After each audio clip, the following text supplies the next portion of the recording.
Hening di balik hutan. Di pedalaman Banten, tersembunyi sebuah suku bernama Baduy. Mereka hidup jauh dari teknologi, menjaga alam dan adat leluhur. Hutan-hutan sekitar kampung mereka diselimuti kabut misteri. Banyak cerita aneh yang hanya dibisikkan saat malam tiba. Seorang pemuda bernama Rama mulai mendengar bisikan aneh setiap malam. Larangan tersembunyi. Rama adalah anak keturunan Baduy dalam yang tumbuh penuh rasa ingin tahu. Ia penasaran dengan larangan keluar malam yang selalu diajarkan orang tua. Suatu malam, ia menyelinap ke dalam hutan sendirian. Ia menemukan batu besar yang memancarkan cahaya redup. Seketika, angin bertiup kencang dan suara lirih memanggil namanya. Nyi Pohaci menampakkan diri. Malam itu, Rama melihat bayangan wanita berbaju putih berdiri di atas batu. Rambutnya panjang menutupi wajah, namun aura keibuannya terasa kuat. Ia mengaku sebagai Nyi Pohaci, penjaga kesuburan tanah Baduy. Nyi Pohaci memperingatkan Rama agar tidak membuka rahasia leluhur. Namun, rasa ingin tahu Rama semakin besar. Batu yang berdetak. Batu yang ditemukan Rama ternyata bukan batu biasa. Ia merasa seperti batu itu bernapas.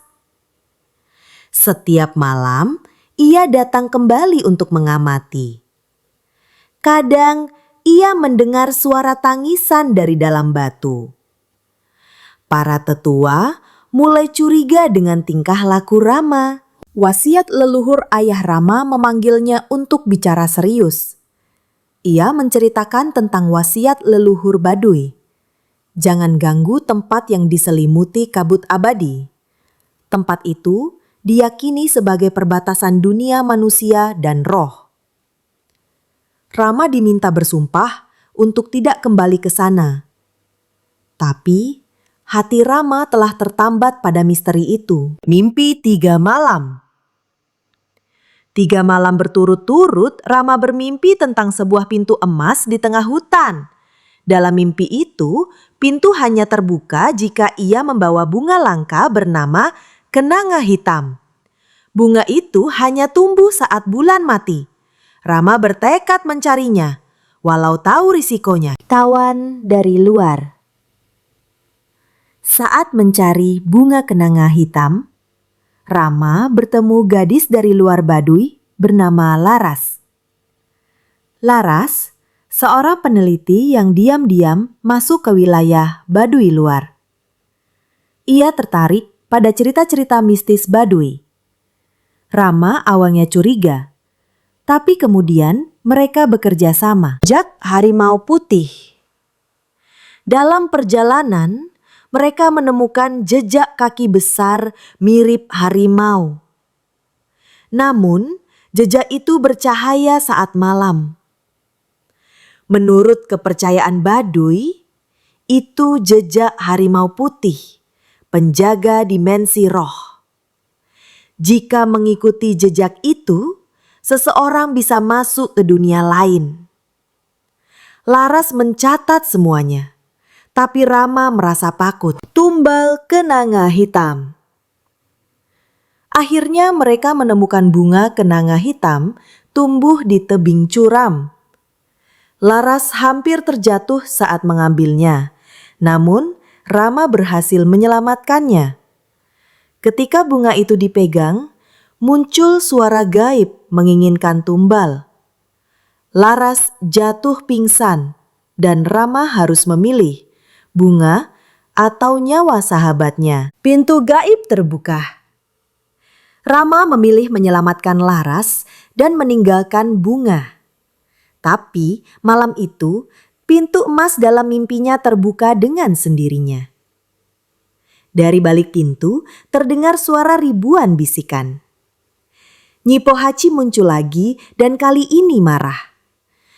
Kau telah membangunkan yang tidur. katanya. Dunia di balik pintu Rama dan Laras tersedot ke dalam pintu gaib tanpa sempat melawan. Mereka tiba di dunia yang penuh cahaya merah temaram dan pohon-pohon tinggi berdaun ungu. Suara-suara aneh mengelilingi mereka, membuat kepala pening. Mereka melihat makhluk-makhluk berwajah manusia, namun bermata binatang. Dunia itu tak mengenal waktu, leluhur tanpa wajah. Di tengah hutan dunia gaib itu, mereka bertemu sosok tinggi berjubah kain tenun Baduy. Wajahnya tertutup bayangan, namun ia berbicara dengan suara banyak orang. Ia memperkenalkan diri sebagai leluhur tanpa wajah. Ia berkata bahwa Rama adalah keturunan terakhir penjaga batas dimensi. Tugasnya belum selesai. Kitab yang terbelah leluhur itu menyerahkan sepotong kitab tua dari kulit kayu. Tulisan di dalamnya berubah-ubah seakan hidup. Laras mencoba membacanya, tapi ia jatuh pingsan karena tulisan itu hanya untuk darah Baduy. Kitab itu menunjukkan peta menuju pusat kekuatan dunia roh. Rama harus menemukan sisanya. Pertemuan dengan bayangan.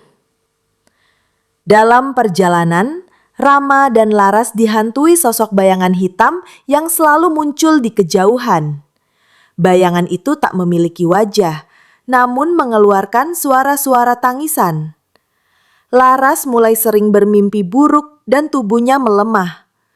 Rama sadar, dunia ini mulai menolak kehadiran Laras. Jembatan akar. Untuk mencapai pusat kekuatan, mereka harus menyeberangi jurang melalui jembatan akar hidup. Akar-akar itu hanya akan menerima orang yang tidak memiliki niat jahat. Laras hampir jatuh, namun Rama berhasil menenangkan pikirannya. Mereka berhasil menyeberang, tapi bayangan hitam terus mengikuti. Ratu Kabut. Di lembah di seberang jembatan, mereka bertemu sosok perempuan berselubung kabut, dikenal sebagai Ratu Kabut. Ia menjaga keseimbangan antara dunia manusia dan dunia roh. Ratu Kabut menantang Rama untuk memilih kembali dan melupakan semuanya, atau lanjut dan mempertaruhkan jiwa. Rama memilih lanjut. Pertarungan jiwa Rama harus melawan bayangan hitam yang ternyata adalah cerminan ketakutannya sendiri. Pertarungan berlangsung dalam pikirannya, di mana ia hampir menyerah, tapi suara Nyi Pohaci dan Laras menguatkannya. Akhirnya, bayangan itu berubah menjadi cahaya dan menyatu dengan tubuh Rama. Cermin kebenaran. Mereka tiba di gua kristal, tempat cermin kebenaran berada. Cermin itu memperlihatkan masa depan dan masa lalu. Rama melihat kehancuran kampung Baduy jika rahasia ini terbuka ke dunia luar. Laras menangis, sadar bahwa penelitiannya bisa membawa bencana. Ia berjanji akan merahasiakan semuanya. Gerbang yang menghilang. Setelah semua ujian dilalui, pintu emas muncul kembali, tapi kali ini mengambang di udara. Rama dan Laras melangkah masuk dan tiba kembali di hutan tempat mereka memulai. Namun pintu itu segera lenyap, seakan tak pernah ada. Batu tempat Nyi Pohaci berdiri kini pecah jadi dua. Kembali ke kampung, mereka kembali ke kampung. Disambut dengan mata curiga oleh para tetua. Rama membawa kitab kulit kayu dan menyimpannya dalam bambu di rumah leluhurnya. Laras pergi diam-diam keesokan harinya meninggalkan sepucuk surat. Isinya beberapa rahasia memang harus tetap menjadi rahasia. Kitab yang membara. Kitab kulit kayu yang Rama simpan mulai mengeluarkan hawa panas. Tulisan di dalamnya bersinar merah, dan halaman baru muncul sendiri setiap malam. Rama merasa tubuhnya menjadi lebih peka terhadap suara-suara gaib. Ia mulai melihat roh leluhur melintas di halaman rumah. Larangan baru. Para tetua desa memanggil Rama untuk ritual penyucian. Mereka tahu sesuatu telah berubah dalam dirinya. Dalam upacara itu, seorang tetua kerasukan dan berkata, "Penjaga telah bangkit, tapi bayang-bayang lama akan kembali." Rama mulai mencari makna dari pesan tersebut. Bayang-bayang di sungai saat membersihkan diri di sungai, Rama melihat bayangan Laras di permukaan air, padahal Laras sudah pergi. Bayangan itu menangis dan menunjuk ke arah hutan. Rama mengikuti arah itu dan menemukan sebuah liontin milik Laras. Ia merasa Laras belum benar-benar pergi. Kembali ke dunia roh malamnya, pintu emas muncul dalam mimpi Rama, kini tertutup rapat oleh akar-akar gelap. Suara Nyi Pohaci memanggil, memohon bantuannya. Dunia roh kembali terguncang karena kitab belum lengkap. Rama tahu ia harus kembali dan menyelesaikan misi yang tertunda. Pendeta Gunung Pulasari Rama naik ke Gunung Pulasari, tempat suci para tetua tua. Di sana ia bertemu pendeta sepuh bernama Ki Juru Manggala. Ki Juru tahu banyak tentang dunia roh dan kitab leluhur. Ia memberikan ramuan untuk membuka kembali jalur ke dimensi lain. Namun memperingatkan, kau mungkin tak bisa kembali. Roh penjaga selatan. Dengan bantuan ramuan, Rama memasuki dunia roh lewat goa tua di kaki gunung. Ia disambut oleh roh penjaga selatan, seekor ular raksasa bermata merah. Ular itu meminta persembahan darah untuk melewatinya. Rama melukai tangannya sendiri dan diberikan izin melintas. Jejak Laras. Di dalam dunia roh, Rama menemukan jejak-jejak kaki kecil di pasir putih. Ia menyusurinya hingga menemukan Laras yang terkurung dalam sangkar kristal. Ia telah ditahan oleh kekuatan jahat karena pernah menyentuh kitab yang terlarang. Rama harus memecahkan teka-teki cahaya untuk membebaskannya. Perang di Minis. Begitu Laras bebas, dunia roh mulai berguncang. Para penjaga dimensi yang terpecah karena kitab terbuka mulai bertarung. Rama dan Laras berada di tengah kekacauan. Kitab itu kini mengambang di udara, terbuka dan mengisap kekuatan sekeliling. Mereka harus menyatukannya agar dunia stabil kembali. Puncak pengorbanan Rama sadar bahwa kitab hanya bisa disatukan jika ia mengorbankan sesuatu yang paling ia cintai. Ia menatap Laras, dan Laras mengangguk dengan air mata. Namun sebelum Rama bertindak, Nyi Pohaci muncul dan menawarkan dirinya sebagai tumbal demi menjaga keseimbangan alam. Keseimbangan baru. Dengan pengorbanan Nyi Pohaci, kitab menyatu dan dunia roh menjadi tenang. Semua roh kembali ke tempatnya dan pintu antara dimensi tertutup. Rama dan Laras terbangun di kaki Gunung Pulasari. Tubuh lelah, tapi hati lega. Namun mereka tahu, dunia tak akan pernah sama lagi bagi mereka. Cahaya di balik kabut. Rama dan Laras kembali ke kampung, namun suasana berubah. Kabut tebal menyelimuti kampung setiap malam, dan suara gamelan terdengar dari hutan. Para tetua mulai gelisah, menyadari keseimbangan baru membawa dampak tak terduga. Rama melihat cahaya biru di balik kabut yang hanya ia bisa dekati. Roh orang cahaya biru itu ternyata berasal dari roh orang, makhluk setengah manusia, setengah roh. Mereka dulunya manusia yang tersesat dalam dimensi roh dan kini tak bisa kembali. Salah satu dari mereka mengaku sebagai paman Rama yang hilang bertahun-tahun lalu. Mereka meminta Rama membuka kembali gerbang roh agar bisa pulang. Putusan berat. Para tetua menentang keras permintaan membuka gerbang roh kembali. Mereka takut bencana akan terjadi. Rama merasa dilema antara menolong keluarga atau menjaga adat. Laras menyarankan mencari jawaban dalam mimpi, karena roh leluhur lebih sering bicara lewat alam mimpi. Mimpi para leluhur. Dalam tidurnya, Rama melihat 7 leluhur duduk melingkar di bawah pohon tua. Mereka memberi petunjuk bahwa kunci keselamatan ada pada lagu penutup, nyanyian kuno yang hanya diketahui oleh Ratu Kabut.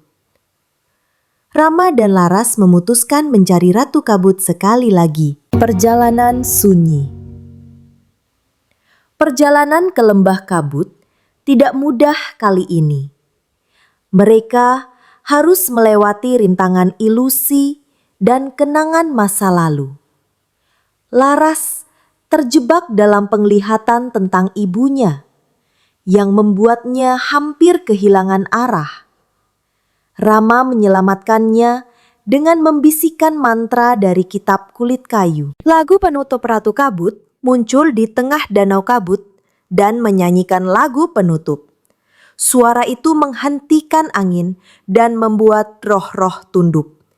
Ia mengajarkan lagu itu pada Rama dengan syarat tidak boleh dinyanyikan lebih dari 1 kali.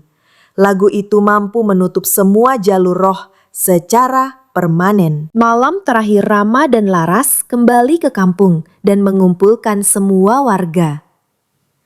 Malam itu, gerbang roh terbuka 1 kali terakhir. Roh orang datang mengucapkan perpisahan dan memeluk keluarga mereka. Dengan air mata, Rama menyanyikan lagu penutup.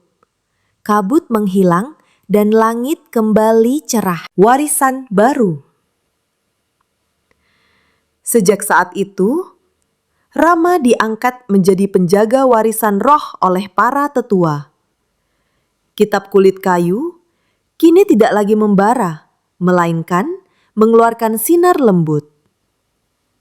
Laras memutuskan menetap di Baduy Luar, membantu mendokumentasikan sejarah mistik tanpa menyebarkannya keluar. Anak cahaya. Beberapa tahun kemudian, Laras melahirkan seorang anak laki-laki yang diberi nama Cahya. Sejak kecil, Cahya bisa melihat makhluk tak kasat mata dan berbicara dengan roh leluhur. Rama sadar bahwa garis keturunan penjaga akan terus berlanjut dan tugasnya belum sepenuhnya selesai. Penjaga di antara 2 dunia. Di senja yang sunyi, Rama berdiri di tepi hutan memandangi langit jingga. Ia tahu dunia roh dan dunia manusia akan selalu bersisian, hanya dipisahkan oleh niat dan keberanian. Suara Nyi Pohaci terdengar lagi, lembut dan jauh. Selama ada yang menjaga, kami takkan lenyap. Dan Rama tersenyum, menjaga tanpa terlihat.